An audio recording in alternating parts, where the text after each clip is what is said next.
ভাইয়া, এতে কি করলি?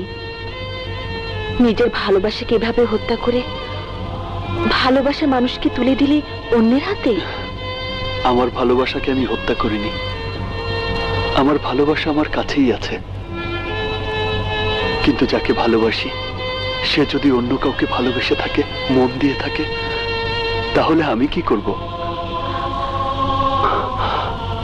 আকাশের কারণে যদি বৃষ্টি কষ্ট পায়, তাহলে সে কষ্ট আমি কি করে সহ্য করব? আমি যে আমার ভালোবাসার চোখে কান্না দেখতে পারবো না, তার চেয়ে